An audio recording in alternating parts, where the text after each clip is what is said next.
Hello friends, welcome on my YouTube channel the celebrity facts.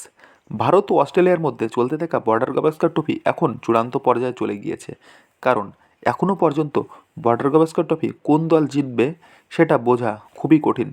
কারণ 3টি ম্যাচের মধ্যে প্রত্যেকটি দল একটি করে ম্যাচ জিতেছে এবং একটি ম্যাচ ড্র হয়েছে। ফলে সিরিজ কোন দিকে এগোবে সেটা অত্যন্ত গুরুত্বপূর্ণ, কারণ এর নেপথ্যে রয়েছে ওয়ার্ল্ড টেস্ট চ্যাম্পিয়নশিপ। বর্তমানে এই সিরিজের চতুর্থ ম্যাচ চলছে, আর সেখানেই শুরু হয়ে গেল ভারতীয় দলের সঙ্গে অস্ট্রেলিয়ার স্লেজিং যুদ্ধ। কারণ এই চতুর্থ ম্যাচের প্রথম দিন ব্যাটে নেমে অস্ট্রেলিয়ার ব্যাটসম্যানরা দারুণ ছন্দে ছিল। অস্ট্রেলিয়ার ওপেনিংয়ে এই ম্যাচে ডেবিউ করেছে অস্ট্রেলিয়ার 20 বছর বয়সী ব্যাটার স্যাম কনস্টান্স, আর তিনি প্রথম ম্যাচে দারুণ ছন্দে ছিলেন এবং জসপ্রীত বুমরার বিরুদ্ধে বিরাট বিধ্বংসী মেজাজে ব্যাট করছিলেন। এর ফলে খেলা থেকে তার কনসেন্ট্রেট সরানোর জন্য ভারতীয় প্লেয়াররা তাকে স্লেজিং করার চেষ্টা করে। সেই জিনিসে আরও একটু ইন্ধন যোগায় বিরাট কোহলি। স্যাম কনস্ট্যান্ট যখন ক্রিজের এক পাশ থেকে অন্য পাশে যাচ্ছিলেন, তখন বিরাট কোহলির সঙ্গে তার ধাক্কা লাগে এবং একে অপরের সঙ্গে তর্কাতর্কি শুরু করে দেয়। আর এই ঘটনার ভিডিও ফুটেজে দেখা যায় যে বিরাট কোহলি একটু হলেও ইচ্ছাকৃতভাবে ধাক্কাটি দিয়েছেন, ফলে তার উপর আইসিসি শাস্তিস্বরূপ তার ম্যাচের ফির 20% কাটেন। কিন্তু এই পরিস্থিতিতে অস্ট্রেলিয়ান মিডিয়া ও প্রাক্তন প্লেয়াররা মিলে বিরাট কোহলিকে নিয়ে কঠোর সমালোচনা করে চলেছে।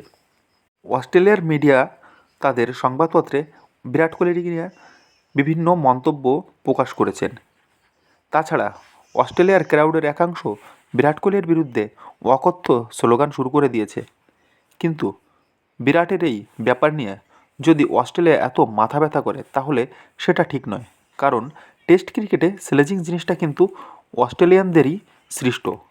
তাদের দলের প্রাক্তন player Ricky Ponting, Andrew Simons, Mitchell Johnson এবং অন্যান্য প্লেয়াররা তাদের দলের সঙ্গে অন্য কোনো দলের ম্যাচ হলে বিপক্ষ দলের বিরুদ্ধে আগ্রাসী রূপে স্লেজিং করত। বিপক্ষের প্লেয়ারদের তারা আঘাত করতেও পিছুপা হয়নি। তাছাড়া 2018 সালে স্টিভ স্মিথ ও ডেভিড ওয়ার্নার ম্যাচের সময় বল টেম্পারিংয়ের জন্য 1 বছর নির্বাসিত হয়েছিলেন। আর এত কিছুর পরেও যদি সেই দলের সমর্থকরা বিরাট কোহলিকে নিয়ে এত দোষারোপ করে, তাহলে সেটা মেনে নিতে একটু অসুবিধা হয়। হ্যাঁ, মানছি যে বিরাট কোহলির কাছে স্যাম কনস্টান্স নিহাতি শিশু, তাই বিরাট এর একজন বাচ্চাকে ধাক্কা মারা উচিত হয়নি। কিন্তু অস্ট্রেলিয়ার প্রাক্তন প্লেয়াররা অন্যান্য দেশের সঙ্গে যেটা করতো, বিরাট এখন তাদেরকে সেটাই চোখে আঙুল দিয়ে ফেরত দিচ্ছেন।